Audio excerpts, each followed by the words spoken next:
Bonjour à tous mesdames et messieurs, j'espère que vous allez bien et bienvenue dans cette nouvelle vidéo où aujourd'hui nous allons revenir sur le dernier album de SDM, À la vie à la mort. Donc comme la dernière fois avec Damso, on va d'abord revenir très rapidement sur qui est SDM, son parcours avant son dernier album À la vie à la mort. Ensuite je vais vous donner mon classement de son dernier album, de ce que j'ai du plus ou moins aimé. En sachant que cette fois-ci je vais pas vous citer dans l'ordre de la sortie de l'album et je vais vous donner mon classement dans l'ordre de ce que j'ai le moins au plus aimé.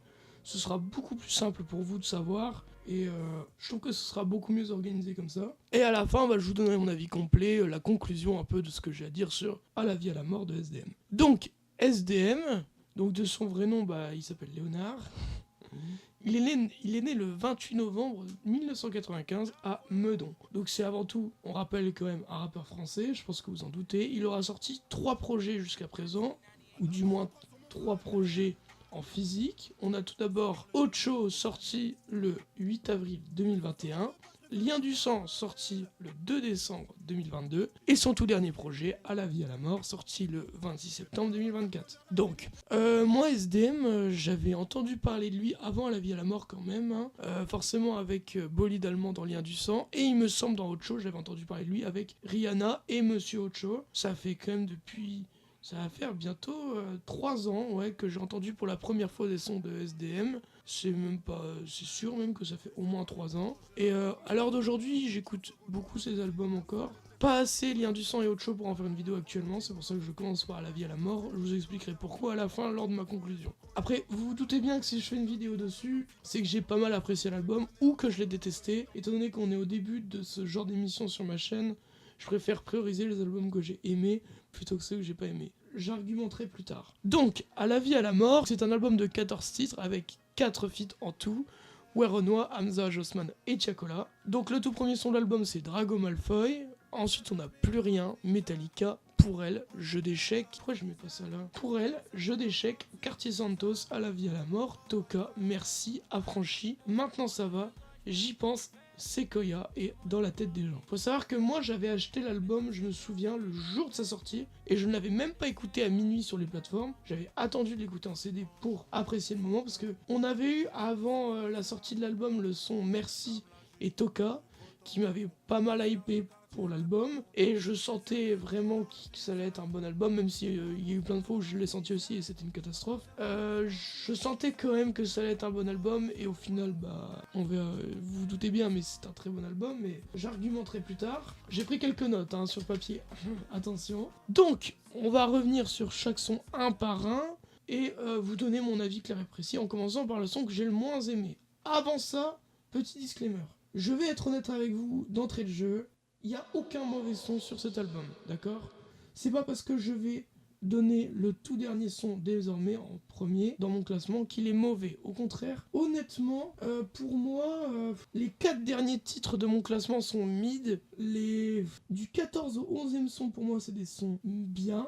Du 10e son au 6e son, c'est des sons très bien. Et du 1er au 5e son, on a des masterclass pour moi, d'accord? De toute façon, vous allez tout découvrir, vous allez voir. On commence tout d'abord avec le 14e son, Sequoia. Alors, moi, j'ai eu un peu de mal avec la fin de l'album. De toute façon, vous allez bien le voir maintenant.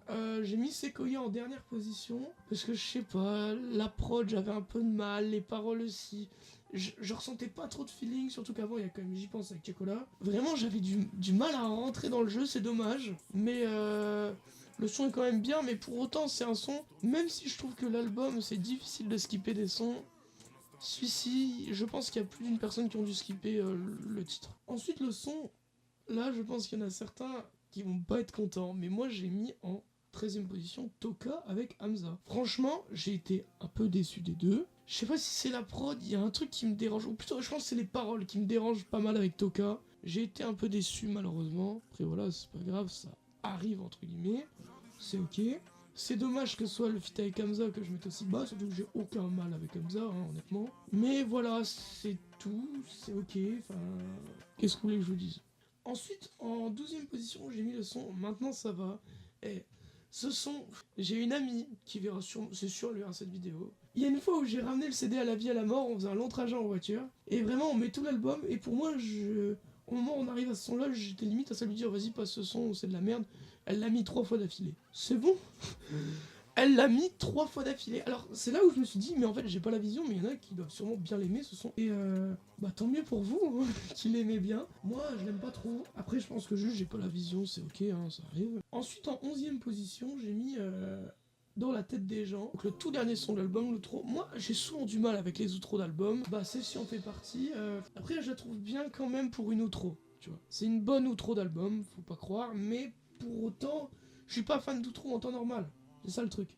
Mais je reconnais tout de même que c'est une bonne outro. Après, il y a une petite particularité que j'ai pas encore dit sur cet album, c'est que vous devez l'écouter dans l'ordre, ok? Pourquoi? Parce qu'il y a une transition entre chaque son. Alors je trouve ça génial, tu vois qu'il y a une transition, c'est super bien. Mais je pense aux gens qui sont sur Spotify ou Apple Music. Moi sur Deezer, les sons ils se suivent un par un, il n'y a pas de transition de base faite. Là il y en a une qui est faite de base, et je me demande si le fait qu'il y ait une transition faite de base, ça va pas nuire au plaisir que vous aurez à l'écouter pour la première fois avec un CD par exemple.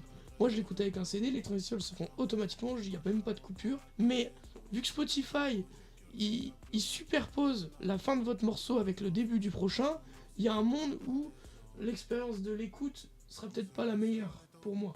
Après, à voir, je sais pas du tout. Honnêtement, j'ai pas Spotify ni Apple Music. Donc, ensuite, il y a le son Plus Rien. Donc, c'est le deuxième son de l'album. Alors, Plus Rien, juste au-dessus, j'ai mis Drago Malfoy. Voilà, je replay deux en même temps. Parce que pour moi, c'est l'un avec l'autre. J'arrive pas à écouter l'un sans l'autre. Genre, Drago Malfoy, je l'écoute toujours suivi de Plus Rien. Donc, c'est entre guillemets évident pour moi que je les mette de cette manière-ci. Mais attendez, j'ai zappé un son là. La 10ème position, pardon. J'y pense, avec Tiakola. Je l'ai oublié, je suis désolé. Très bon son des deux. Faut savoir qu'une semaine avant, Tiakola avait sorti son album BDLM, qui sera peut-être le sujet de la prochaine vidéo. Et les deux, pour moi, j'avais peur que ce soit un peu la concurrence, vu qu'ils sortaient leur album à une semaine d'intervalle. Pour autant, les deux étaient présents respectivement sur l'autre album. Et pour le coup, j'ai préféré Plaisir Nocif à J'y pense. Même si, franchement, c'est quand même un bon son, J'y pense. C'est un bon son mélo. En plus, ça se voit que SDM il a dû kiffer au moment où il chantait.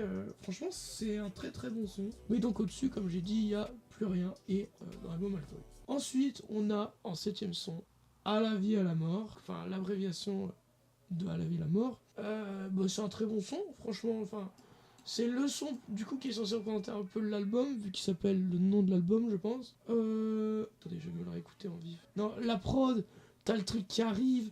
Non, faut. À la vie à la mort, très bon son. Là, on commence à rentrer dans les. En fait, j'ai dit de la merde tout à l'heure. Et oubliez ce que j'ai dit. Vous, oubliez ce que j'ai dit. Là, on est vraiment dans des très bons sons déjà maintenant. En fait. Au-dessus, on a Jeu d'échecs. Alors, Jeu d'échecs, j'aime bien.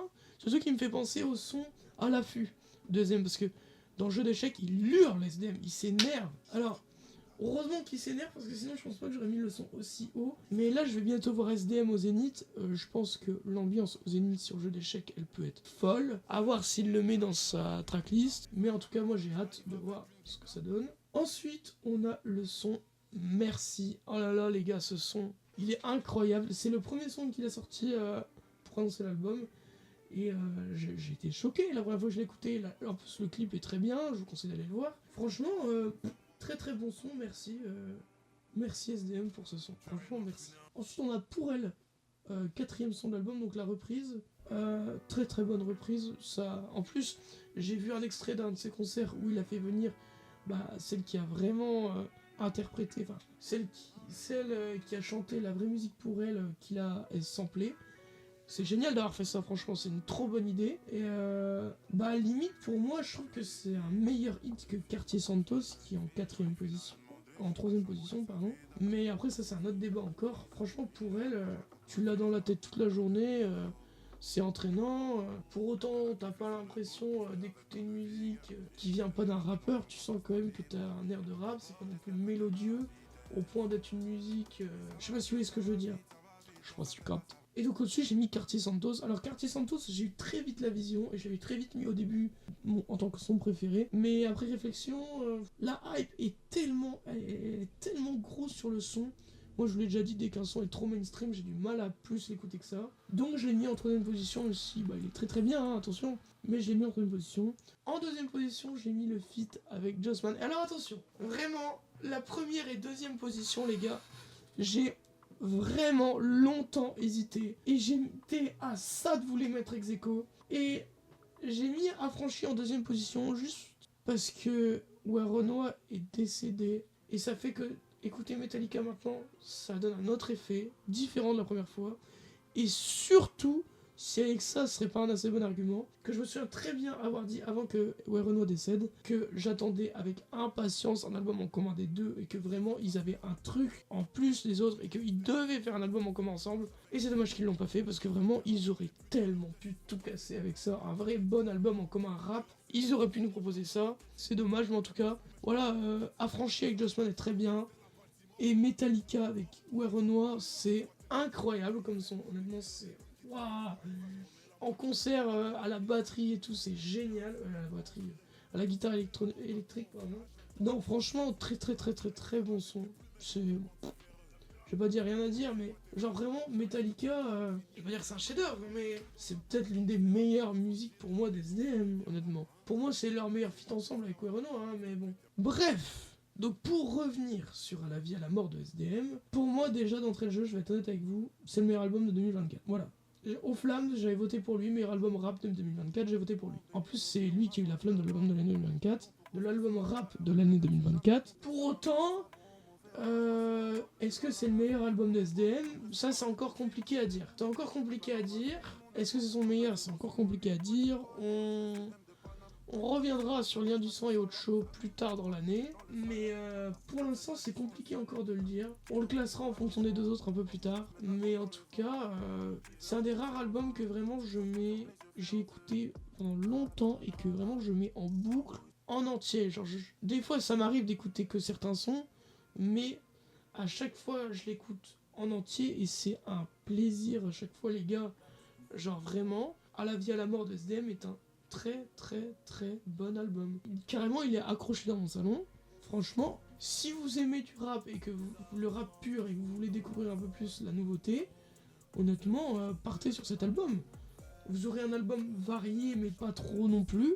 C'est quand même un album rap, mais il y a 2-3 prises de risque, notamment avec pour elle, même Curtis Santos. Je trouve que c'est quand même une petite prise de risque. Mais bon, ça marche parfaitement bien. En tout cas, franchement, moi, c'est un de mes albums préférés, honnêtement, que j'ai écouté dans ma vie. Je sais pas si c'est dans le top 10 ou dans le top 20, j'en sais rien, honnêtement, sûrement dans le top 20. Mais moi, je me souviens que j'écoutais pas tant que ça SDM. Je l'avais vu en festival quelques mois auparavant. Et après avoir écouté cet album, je me suis dit, putain, mais faut que j'aille le voir au Zénith, en fait, là, c'est... Je me suis dit, ce mec, il a un truc. Et aujourd'hui, on le voit dans énormément de concepts. On l'a vu dans le match contre l'Espagne, des youtubeurs, on l'a vu dans la dernière vidéo de Squeezie avec Tiakola, on l'a vu dans même d'autres vidéos de Squeezie, en fait je dis ça, mais dans la vidéo avec Maxwell Calito. Vraiment, il est partout en ce moment. Je pense qu'on peut dire qu'il est entre guillemets à son prime, ou peut-être qu'il l'a été. À voir dans la nouvelle saison de Nouvelle École, oui, parce qu'il est aussi à Nouvelle École, si il est toujours aussi drôle entre guillemets et sérieux à la fois.